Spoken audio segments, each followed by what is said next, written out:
Bonjour, je m'appelle Laurent Portal, je suis professeur de boucherie à Rivesaltes. Voici une demi-carcasse de bœuf.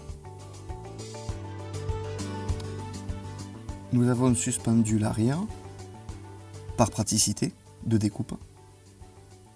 Voici là, je suis en train de dégager la RT8. Donc je fais la séparation du caparasson. J'ai un repère qui est l'ilium, repère osseux. Ensuite, un repère au niveau des côtes. Je découpe le caparasson. Ensuite, je le scie. Une fois retiré, je vais m'apprêter à faire la séparation de l'arrière, donc c'est-à-dire entre le BCUH et la loyau déhanché. Je vais dégager le merlan. Je vais ensuite le suspendre à l'aide d'un crochet, ce qui va me permettre de pouvoir éviter de couper la tête de filet et ainsi la valoriser en magasin.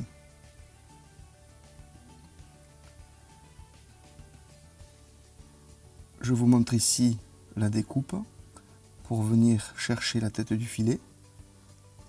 Voilà, dans la cavité fémorale que l'on va pouvoir valoriser au magasin. Je fais bien attention au niveau de l'ilium de bien retirer le filet dans l'angle. Je fais une découpe sacro-lombaire pour retirer la loyau déhanchée. Pensez à bien suspendre avec un crochet pour éviter de faire chuter le morceau.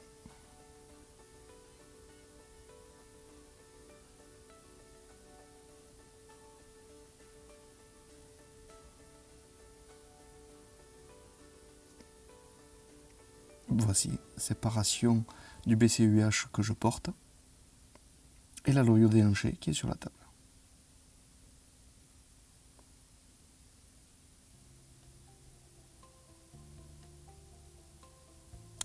Nous allons passer à la séparation de l'avant de bœuf, la VT5. Je m'apprête à séparer l'épaule dite en raquette. Le principe est de laisser 9 muscles sur l'épaule de bœuf, c'est-à-dire retirer la griffe que je découpe. Je suis en train de découper la griffe et le bateau que nous allons laisser sur la partie collier basse-côte. Pour ce faire, nous allons dégager cette griffe et ce bateau tout le long de la partie jumeau à pot-au-feu humérus. C'est une partie relativement précise, donc je vous invite à faire preuve de dextérité et attention à vos coups de couteau sur la chute du collier basse-côte. Donc je suis en train de séparer le possier qui permet de dégager l'ensemble du collier basse-côte sur la partie latérale. Je remonte, je fais bien attention à retirer le muscle du bateau sans inciser le jumeau à pot-au-feu. Et je suis dans la cavité contre l'humérus, pour vous situer. Je fais bien le tour, attention, je vous rappelle, toute la partie jumeau à pot-au-feu qui est à l'intérieur, dessus de palette. Faites attention à bien avoir une bonne visibilité sur votre découpe, auquel cas vous allez donner des coups de couteau.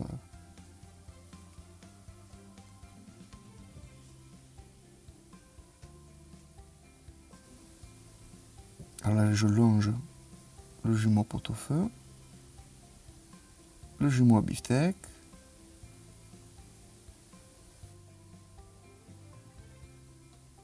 pensez à vous aider de bien faire descendre avec vos mains le collier basse-côte, ce qui va étirer le toile et vous permettre de visualiser les séparations qui sont relativement difficiles au niveau ici du dessus de palette et du merlan. Merlan d'épaule qui est un peu caché.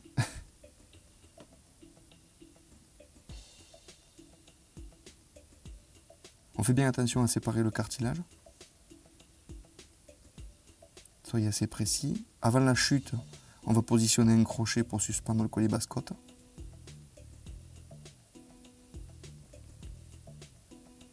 Voici. Positionnez le crochet sur une côte pour vous apprêter à la coupe finale.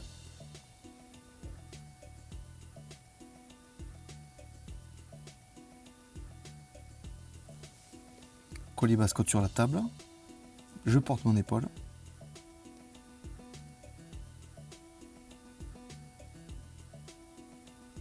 Le tablier permet d'éviter de se salir.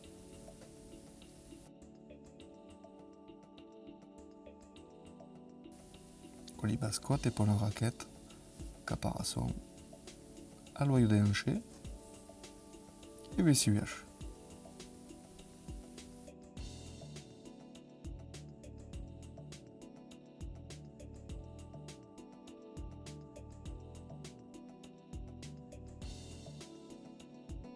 Voici le BCEH, je m'apprête à le désosser. Alors je vais commencer toujours par le jarret. On va suivre l'artère, dans l'artère tibiale, jusqu'à l'articulation. Alors le repère, c'est de bien suivre l'artère. Le muscle donc du jarret monte jusqu'à l'articulation et ainsi vous pouvez désarticuler le jarret. Je passe à le désosser. Donc on désosse le tibia.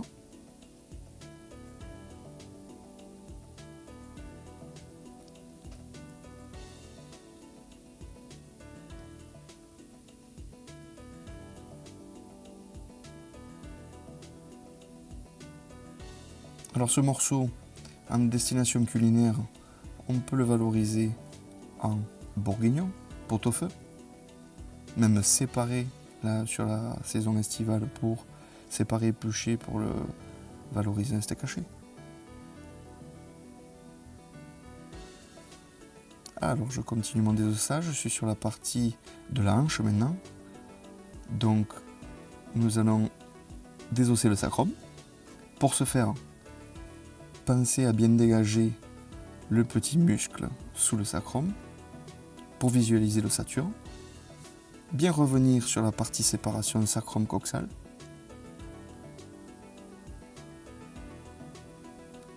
Attention à votre geste, à ne pas impacter le rumsteak, qui est la pièce noble de la cuisse de bœuf. Donc là, je suis en train de scier le coxal, c'est-à-dire la séparation entre l'ilium et l'ischium. Alors pour ce faire, vous avez un repère précis, c'est le tendon du rond de tranche grasse. Ensuite, avec la partie osseuse de l'épine de l'ischium. Vous tracez ce trait en reliant les repères et ça vous donne la ligne où vous devez scier le coxal.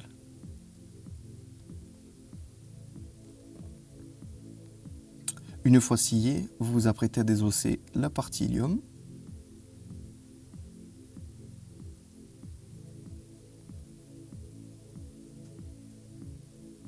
Vous pouvez vous aider d'un fusil pour pouvoir lever cette partie osseuse. Pensez à bien dégager le toile et le périoste.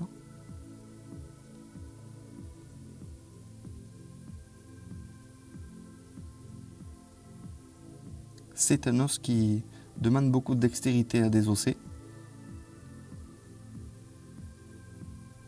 Vous devez bien suivre la forme de l'os qui est complexe, étant différente des deux côtés. Donc, il est intéressant de relever le périoste du côté courbé.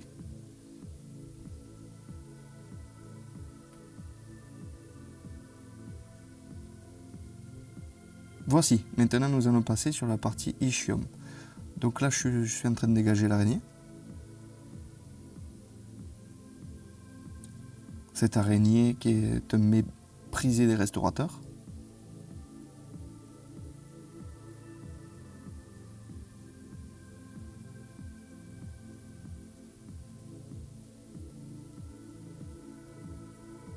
Alors pourquoi le nom de l'araignée?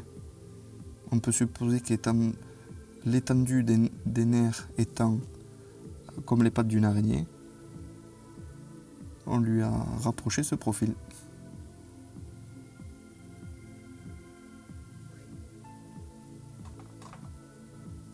Voici, maintenant nous allons désosser l'ischio. Alors pour désosser l'ischio, bien passer dans la cavité fémorale. Là je suis en train de désarticuler le fémur de l'ischio, couper tous les tendons à leur attache.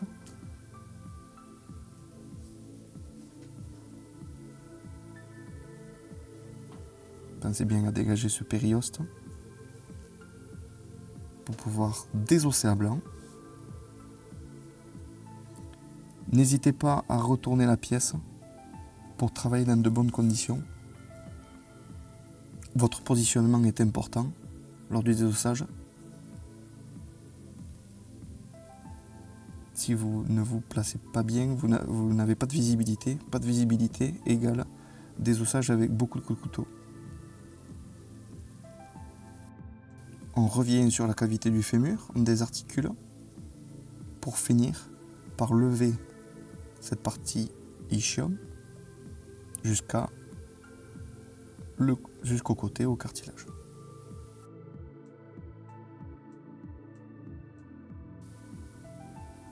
Ensuite, je vais faire la levée du tend de tranche. Pour ce faire, je retire la partie graisseuse qui m'empêche la visibilité de la séparation de ce tend de tranche. On va chercher le merlan qui s'appelle le couturier. De ce merlan, il fait la couture du tend de tranche sur la cuisse de bœuf. Je suis en train de le dégager. Une fois cette opération faite, je vais redescendre sur le gîte. Ce gîte va me servir de repère. Je vais le remonter jusqu'au fémur. Ce faisant, toutes les parties musculaires au-dessus de mon couteau font partie du tend de tranche. Ainsi, vous évitez les erreurs.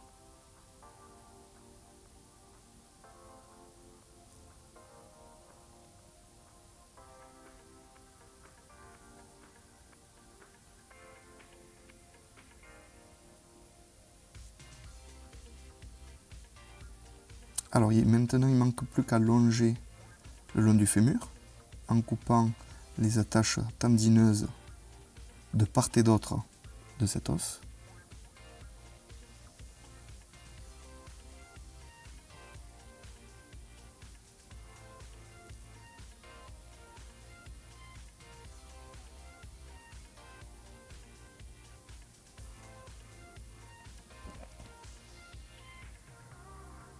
Pensez bien à le lever en le poussant comme ceci. La position est intéressante par fort pratique. Car fort pratique, tout simplement parce que nous évitons d'avoir le tend de tranche qui chute de la table. Et à ce moment-là, ça vous oblige à le porter. Le lever dans ce format, en le poussant, permet d'avoir le tend de tranche qui tombe sur la table et ne pas avoir d'inconfort à porter le poids de ce muscle.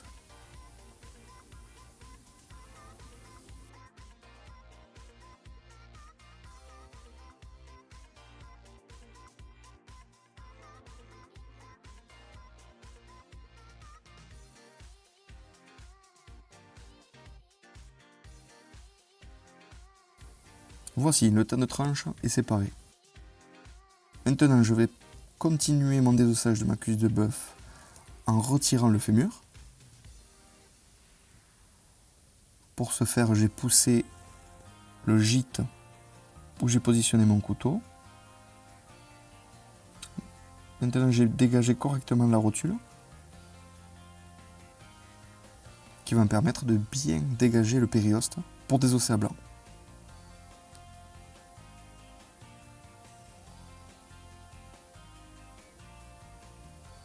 Je coupe le tendon principal qui est dessous. Voici, le fémur est retiré.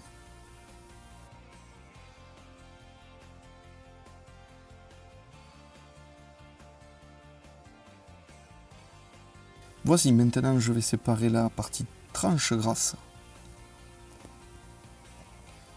Alors ce morceau maintenant, nous le nommons la tranche. La connotation grasse était rebuter les clients au magasin, donc nous avons eu l'autorisation de le nommer tranche uniquement.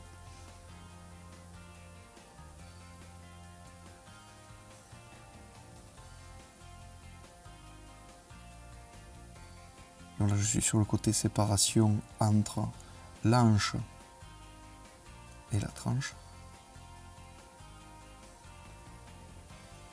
Je longe l'aiguille de baronne.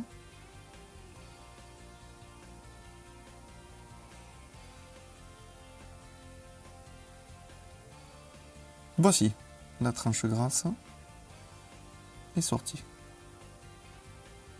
Séparation de la hanche et de la semelle. Je prends mon repère. Donc ici, sur la partie tendineuse, de la fin de la hanche et le creux en face.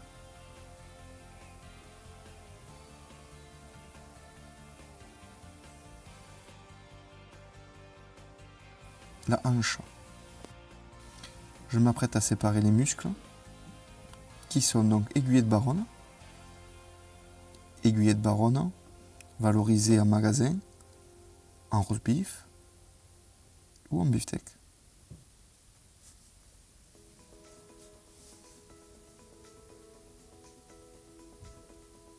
Ensuite, séparation de l'aiguillette de Romsteck. Aiguillette de Romsteck très prisée. Alors surtout en Argentine, c'est le moment où c'est très à la mode ce morceau.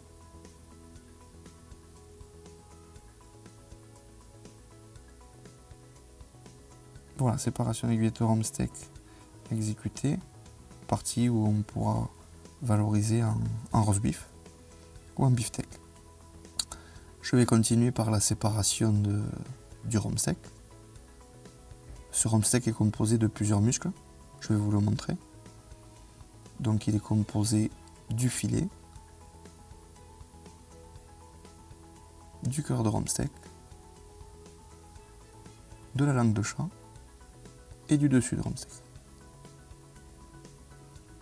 On va retirer d'abord le dessus du Romsteck qui est la partie nerveuse.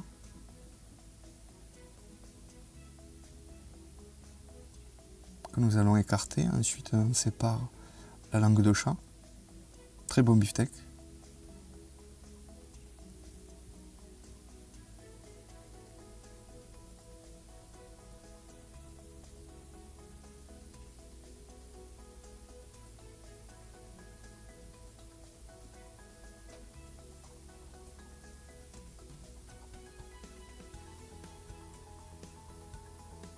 Alors regardez cette langue de chat, elle provoque un creux dans la pièce.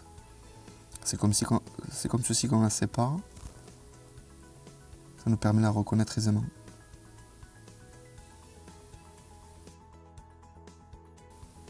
Voici, maintenant qu'elle est sortie, nous allons séparer le Romsteck entre le filet et le cœur.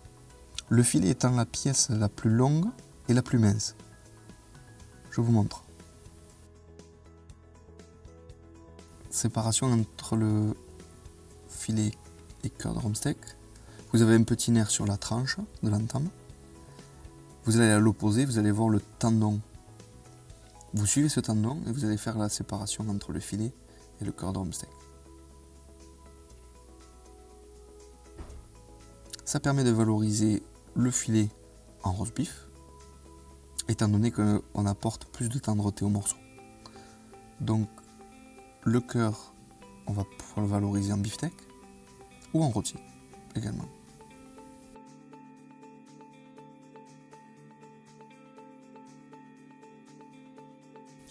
Ensuite, on passe à une autre partie, le temps de tranche, vous l'avez reconnu. Alors ce temps de tranche, nous allons séparer plusieurs muscles. Le premier, nous allons séparer le merlan. Merlan, pièce à fondue bourguignonne, pouvant valoriser également en beefsteak, avec son compagnon la poire juste au-dessus.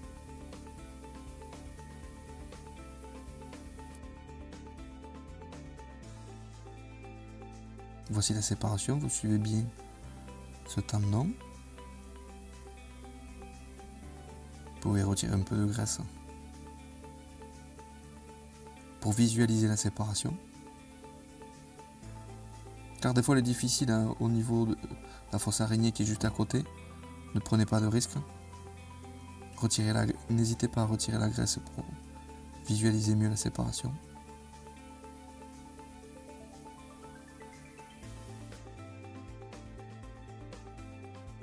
Excellent morceau, très tendre.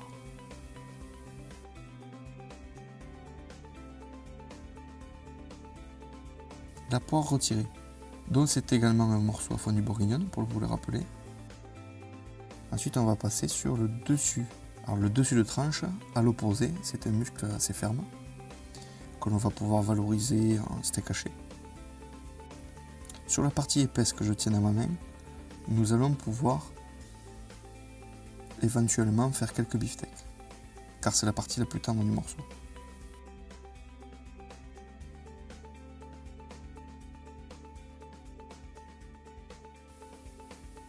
Voici. Alors voici la tranche. Celle-ci, la tranche, nous allons couper la nourrice, partie à cuisson lente, valorisée en magasin d'hiver. Donc à presque une main après la rotule, vous faites une coupe franche.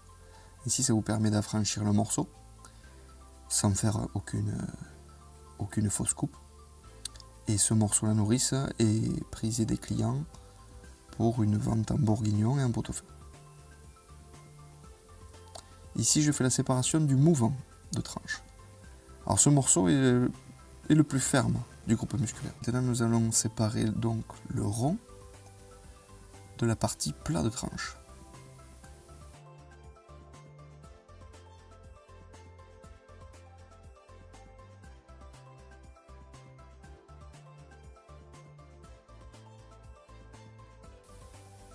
Visuellement, vous le voyez sur la tranche, le tendon qui est votre repère. Vous allez glisser la partie rond sur le plat.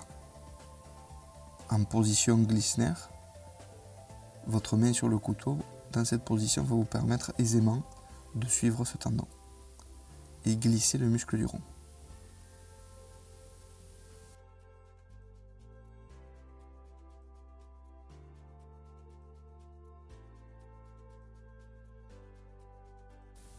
Alors ce muscle, le rond, il est très tendre. Vous allez voir, il se sépare sur une partie supérieure qui est fine, une partie inférieure qui est épaisse, que l'on valorise en roast beef.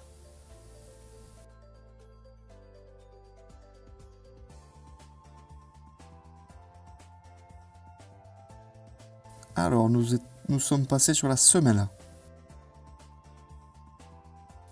La semelle, nous avons plusieurs muscles. Le nerveux de gîte que je suis en train de séparer. Alors ce nerveux de gîte, n'hésitez pas à sortir les graisses pour visualiser mieux les séparations musculaires. Ne prenez pas de risque à poser des coups de couteau. Je continue sur la séparation du nerveux de gîte. Alors ce muscle forme comme une boule. Faites bien attention, il est sur le gîte noix qui lui fait une pente. Alors ce morceau est valorisé sur la saison d'hiver en pot-au-feu, bourguignon. Sur la saison estivale, on peut le valoriser en fondue bourguignonne, également en steak haché.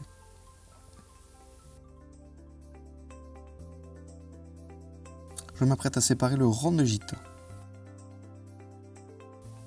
J'ôte la graisse qui m'empêche la visibilité. Voilà, le rond de gîte. Je fais bien la longueur. Faites attention à bien suivre le fil. La séparation est très fine, elle est délicate. Je vous conseille de bien dégager les extrémités et de finir par la longueur du morceau.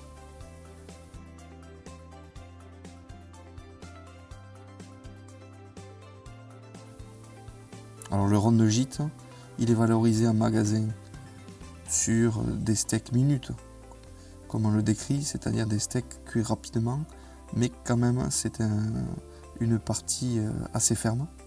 Plutôt privilégiée dans sa qualité, c'est le goût. Donc on peut le valoriser en tartare, en carpaccio. Comme l'aiguillette de gîte et le gîte noix, qui sont les muscles restants.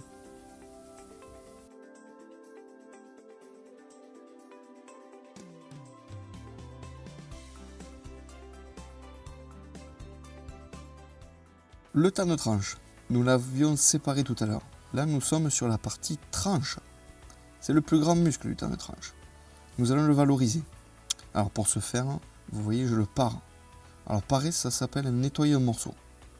Voilà, c'est le langage professionnel qu'il faudra vous faire. Donc parer un morceau, c'est le nettoyer. Je retire toutes les parties saignantes, les parties noires, toutes les parties qui ont été sèches durant les chambres froides pendant le ressuage ou le stockage, la maturation. Je vous montre comment le valoriser en roast beef. Il y a plusieurs parties qui portent des noms différents. Ici, le chapeau de gendarme. Ce morceau, qui peut être vendu en fondu bourguignon, c'est la partie la plus tendre.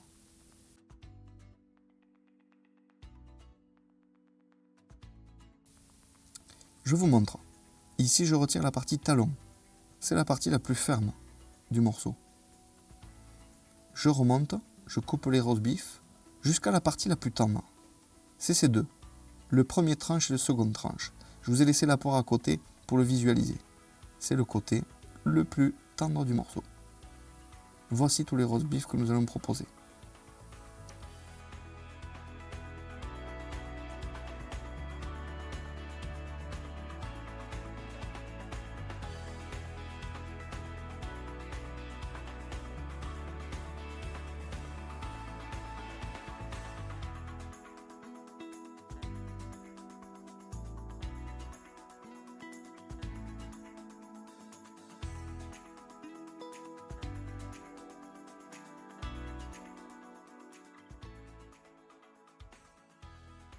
L'épaule de bœuf. Désossage épaule de bœuf. Nous commençons par le jarret.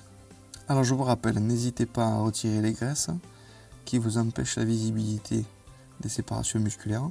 Ça vous évitera de mettre des coups de couteau inutiles. Je fais la séparation de la pointe de la macreuse à beefsteak qui est positionnée sur le muscle du jarret. Je coupe le tendon après l'eau de l'écran et ensuite je prends mon repère visuel qui est la fin du jumeau à pot-au-feu sur l'autre extrémité.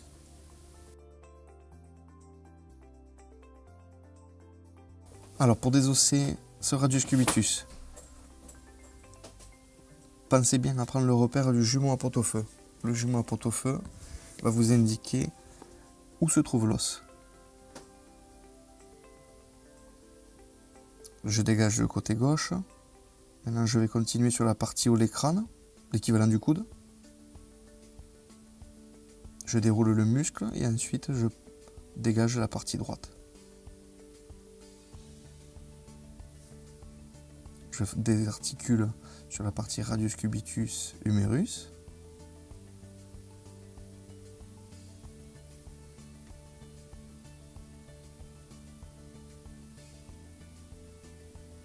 Voici les articulations.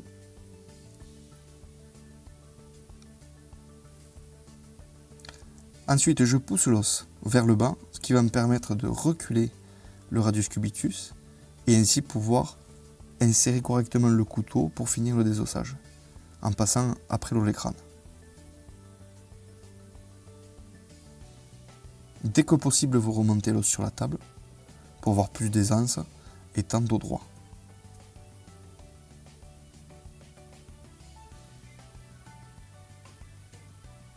Voici, le radius cubitus est retiré. Nous allons passer sur la partie opposée, sur la partie omoplate qui s'appelle le scapulum dans le bœuf. À nouveau, n'hésitez pas à retirer les graisses pour visualiser les séparations musculaires.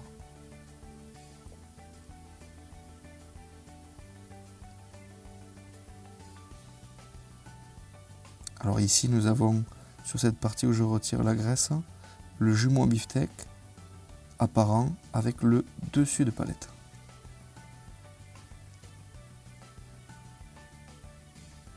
Pour anticiper la découpe du dessus de palette, je viens retirer et couper le tendon du merlan d'épaule. Je le recule de quelques centimètres, ce qui va me permettre de ne pas mettre de coup de couteau sur ce muscle qui est un peu caché.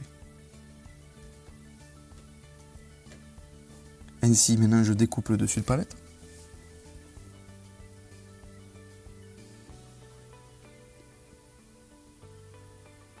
Et je vais le dégager sur toute la partie, sur toute la longueur du scapulum. Bien sûr en désossage à blanc. Je vous invite à racler le périoste sur l'os. En grattant avec le dos du couteau. Séparation du dessus de palette et du jumeau à beefsteak.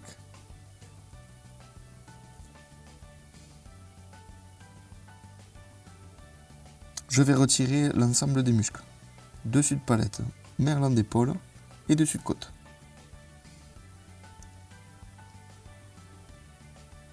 Comme ceci, on va découvrir la macreuse à beefsteak qui est cachée dessous.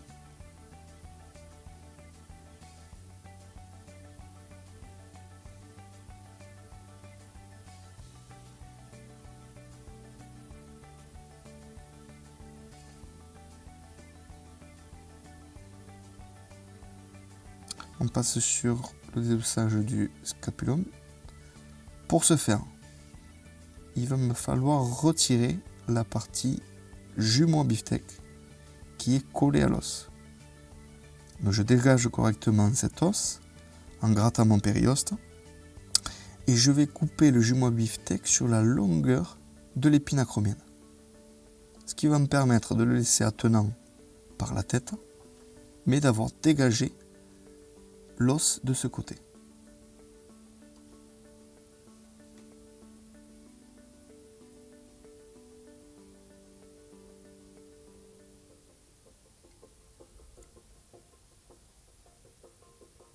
Alors maintenant je prends le parti de d'énerver ce jumeau à beefsteak. Donc j'anticipe le fait de tourner l'épaule. Je dégage le jumeau à beefsteak sur cette partie. Je vais continuer par dégager l'os à côté. Ainsi, je vais tourner l'épaule une fois.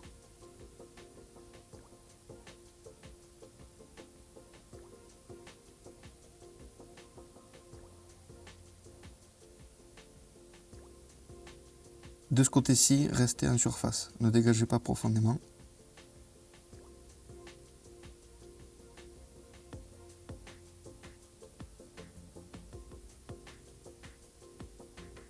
Je retourne mon épaule. Je continue à dégager la partie du tendon sur le jumeau à beefsteak pour le dénerver. Ce qui va me permettre de le valoriser en rôti.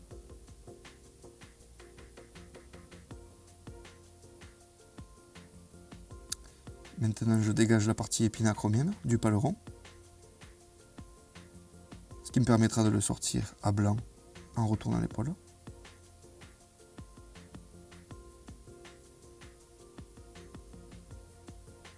Et voici.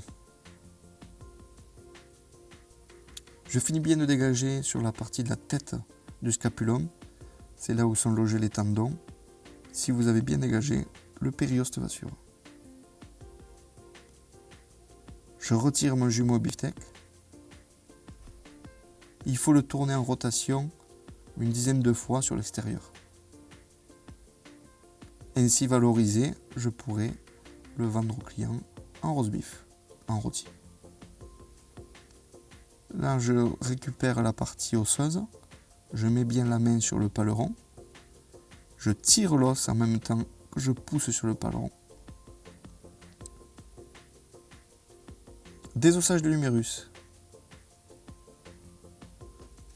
Pensez bien à faire la séparation du jumeau à pot-au-feu et de la macreuse à pot-au-feu.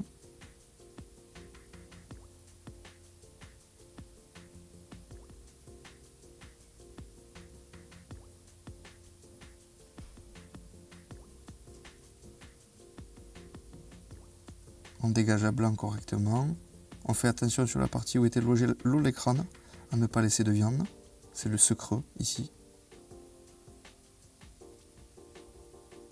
Voilà, si. Je reviens de l'autre côté pour la tête. Donc, ce qui va me permettre d'avoir une meilleure tenue. Et je lève l'os en direction de l'autre côté.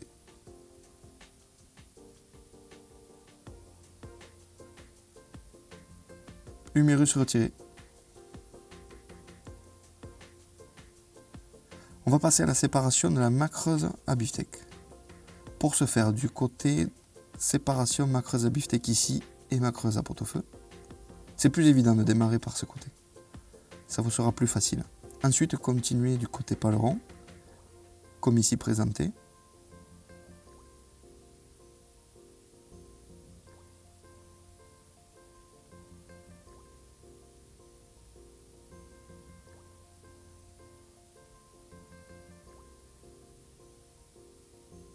Voilà, la séparation est faite.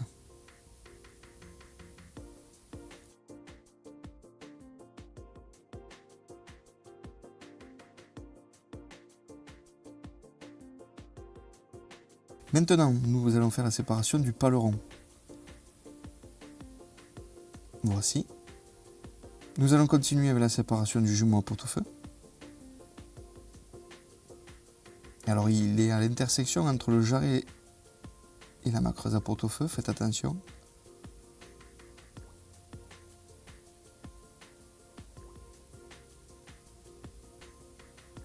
Nous allons passer à la séparation maintenant du jarret et de la macreuse à pot-au-feu.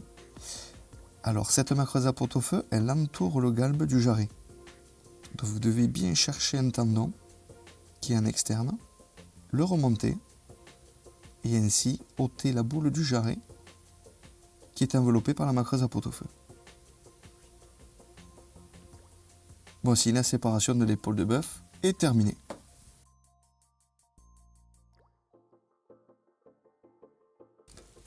Alors, on va séparer le paleron de bœuf.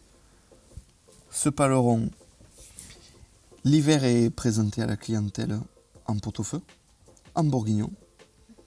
Et sur la partie été, donc estivale, nous allons le valoriser plutôt en beefsteak. Donc là, je suis en train de séparer le deltoïde, qui est en fait la partie où se repose le paleron, qui lui sert de socle. Donc je vais le séparer pour ce faire. J'enlève le petit muscle du dessus, qui va me permettre. Alors ce petit muscle est excellent en beefsteak. Ça va me permettre d'accéder au tendon.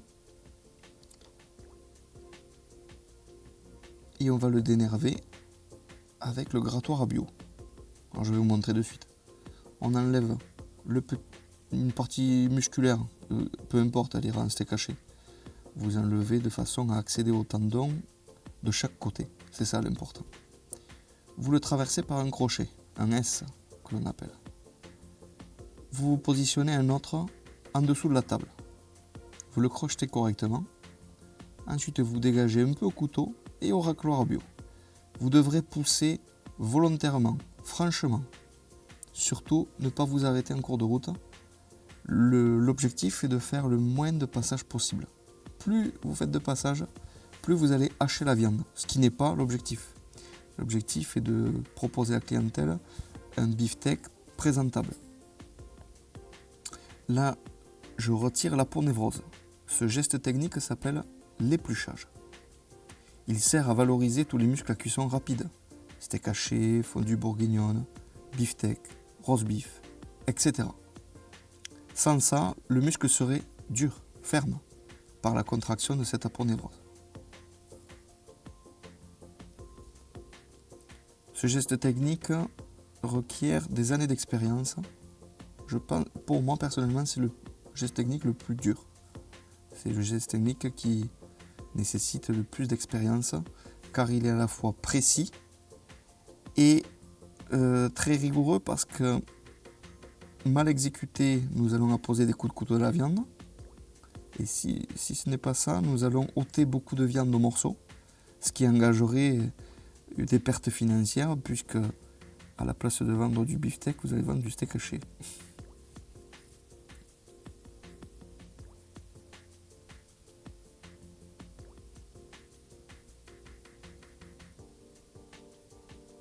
Voilà, de ce morceau, le paleron épluché va me permettre de le vendre en clientèle en beefsteak tout l'été et valoriser correctement mes avances de bœuf.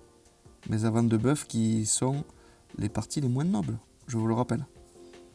Donc, tout est votre intérêt de le valoriser l'été.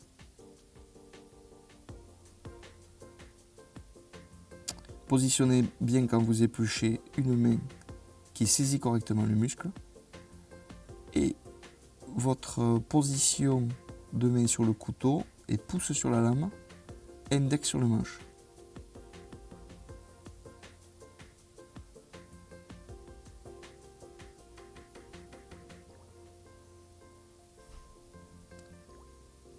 On va valoriser la macrase à beefsteak. La macrase à beefsteak, le plus gros muscle de l'épaule de bœuf. Alors là, je retire la peau, cette peau épaisse, qui va me permettre de visualiser la séparation de ce muscle, car il y a un nerf qui le traverse, ce qui fait une partie au-dessus, qui est la plus petite et qui est la moins tendre, donc que je vais séparer et écarter, et la partie du dessous, après l'avoir épluchée, qui sera la plus tendre que je vais pouvoir proposer au client en rôti ou en beefsteak. La partie du dessus, on pourra la valoriser en brochette ou steak haché.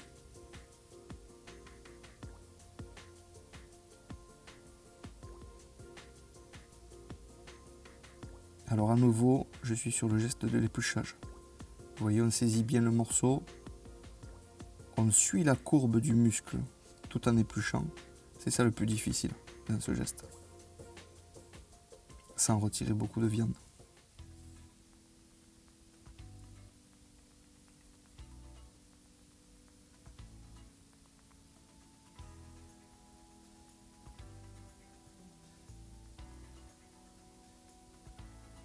Retirez les graisses avant d'éplucher, ça vous permet de visualiser l'épaisseur de la peau.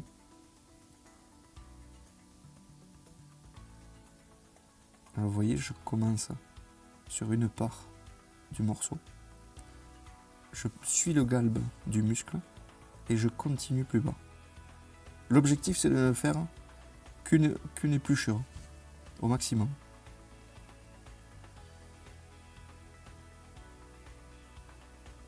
Là, je retire une partie très très dure que l'on va mettre en steak haché. Cela s'appelle l'ancône accessoire. Ce muscle, il faut surtout ne pas oublier de le retirer, car à ce moment-là, le client serait très déçu.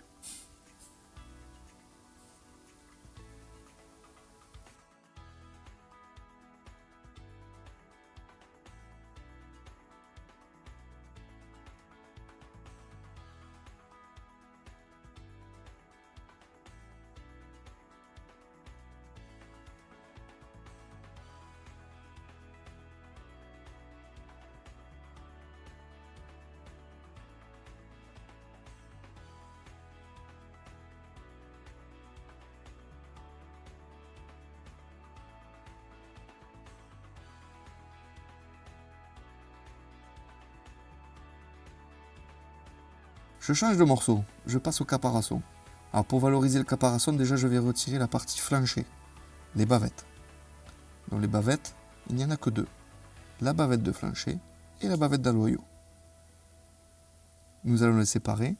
Ici vous visualisez la bavette de flancher, qui est sur une peau très épaisse. On la retire en poussant.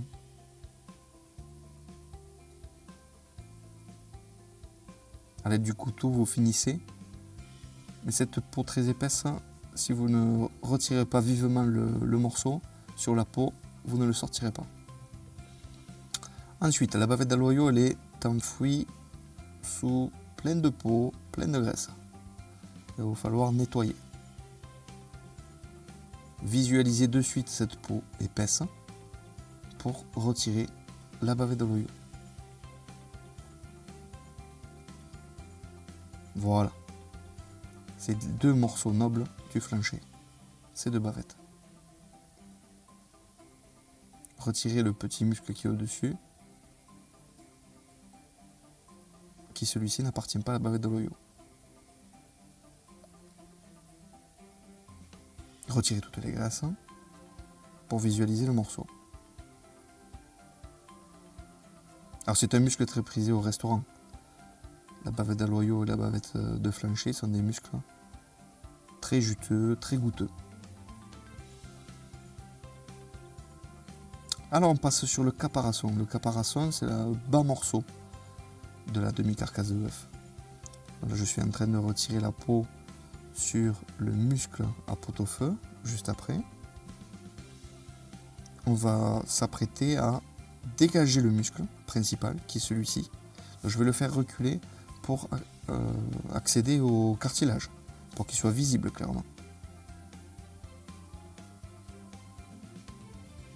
Voici, vous suivez avec le couteau au toucher les cartilages après les côtes. Une fois le muscle dégagé, on va pouvoir s'apprêter au désossage. Donc vous faites un trait au milieu de la côte, vous dégagez correctement le haut de côte, et ensuite, avec le dos de couteau, vous dégagez le périoste pour pouvoir le retirer à blanc. Il faut tirer vivement ensuite pour le faire venir et le séparer.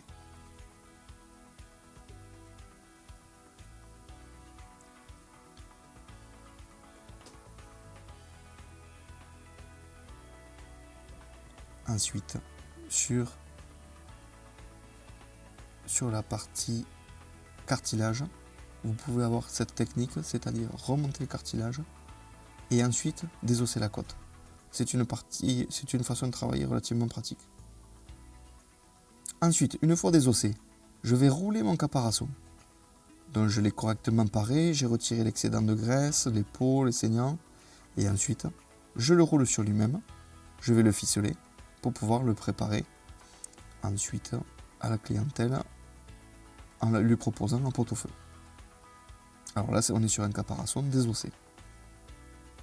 Donc il est bien en proportion au magasin de proposer un morceau, comme je vous le coupe, de caparasson pour un morceau de viande plus noble à pot-au-feu. Exemple le jarret, le paleron ou autre partie. Alors cet équilibre il est important lors des ventes pour vendre en proportion les morceaux nobles et les bas morceaux.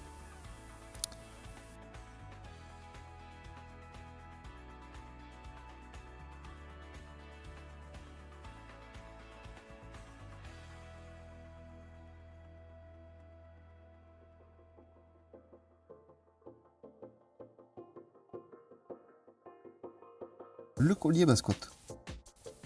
Le collier basse-côte, nous allons le séparer. Je vous ai montré un coup de couteau. Ici, ce sera la séparation de la partie plat de côte.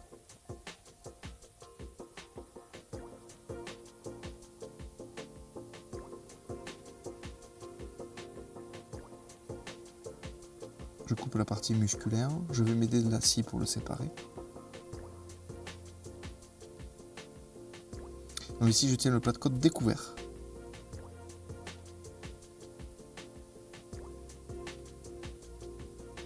Voilà, maintenant je vais faire la séparation.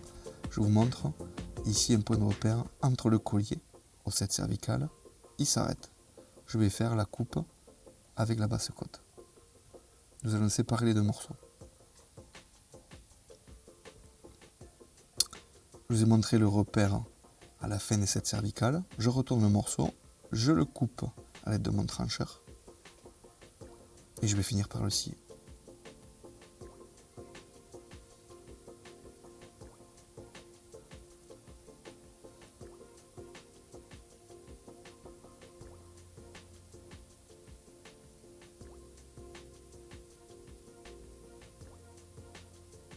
Voici le collier. Alors, le collier, c'est un muscle que l'on va pouvoir valoriser en steak haché ou également en bourguignon.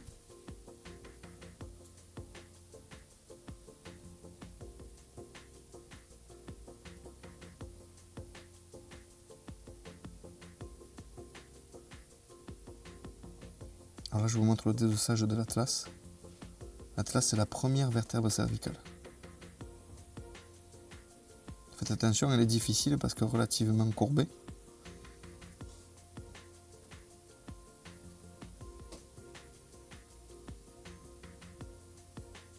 Voici. Ici, c'est l'axis. Deuxième vertèbre cervicale.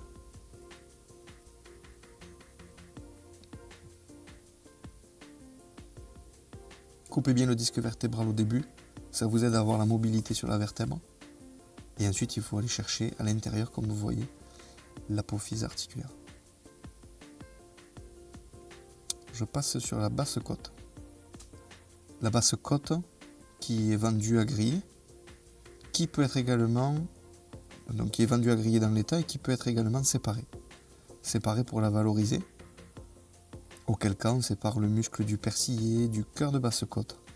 Et il y a également un filet mignon qui est contre les vertèbres, que j'ai retiré, que vous voyez sur la table, petit morceau, qui est valorisé en beefsteak.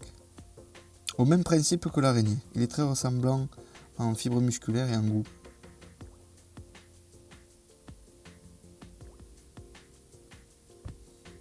Alors là, je dégage l'apophyse épineuse. Quand vous avez les cartilages, de suite, pensez à les tapoter un peu à l'aide de la feuille ou du fusil pour les faire basculer et ainsi tirer le périoste qui vous permettra de désosser correctement à blanc la pièce. Ensuite, vous me voyez faire, je longe l'os sur la partie apophyse articulaire, vertèbre. On coupe le disque vertébral, on écarte cet os.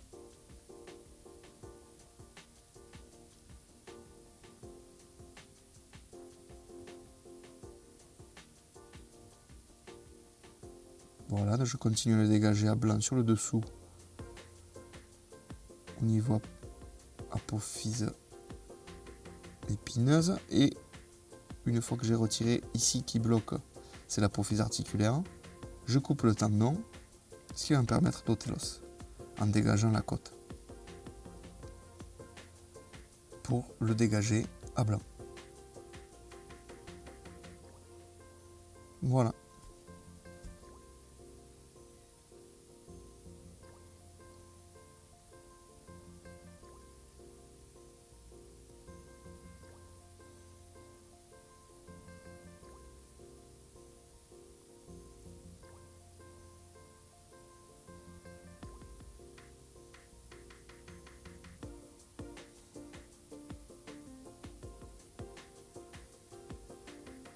Ici, je retire le cartilage.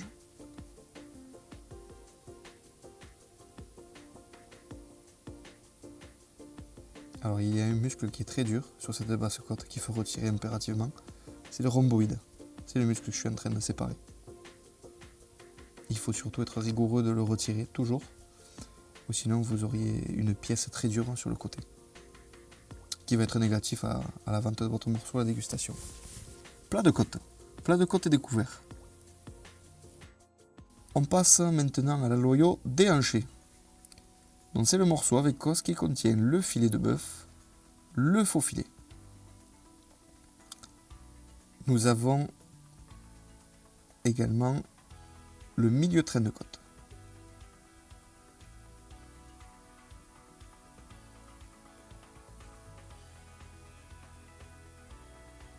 Alors pour dégager le filet, je suis la forme des vertèbres.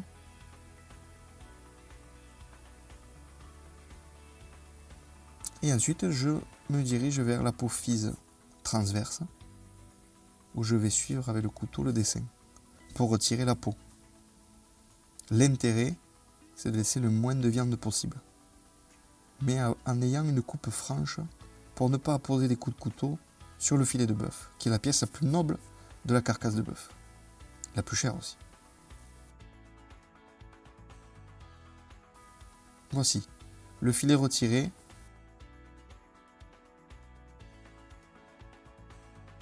On va couper le milieu de train de côte. Ça va permettre de fermer les chairs qui ont pu s'ouvrir lors de la retirée du filet. Ici, je vous montre la séparation du carré filet.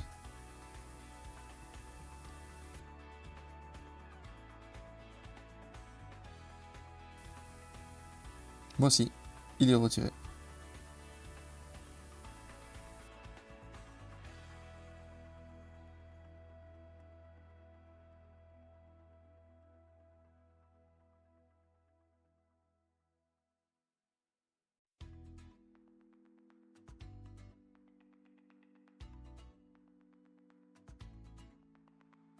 Ici, je suis sur la partie du milieu de traîne-côte.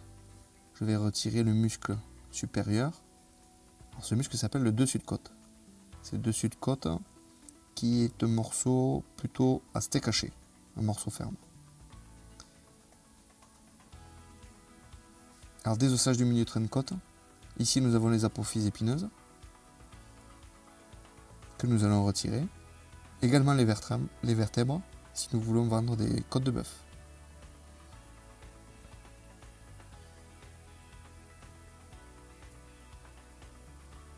La législation aujourd'hui nous impose de ne laisser que la côte sur une vente de côte de bœuf sur une carcasse de vache, c'est-à-dire plus de 30 mois. Moins de 30 mois, vous pouvez laisser l'os entier.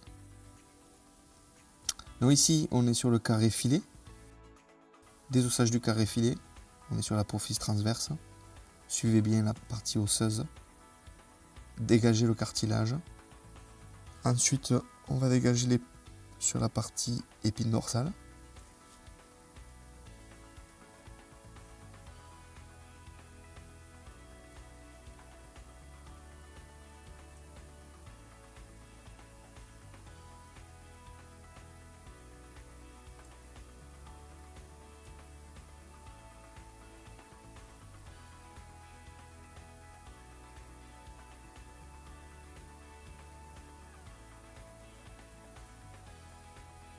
Pensez à bien dégager le périoste. Après la coupe du disque vertébral, il faut bien dégager en dessous de l'épine.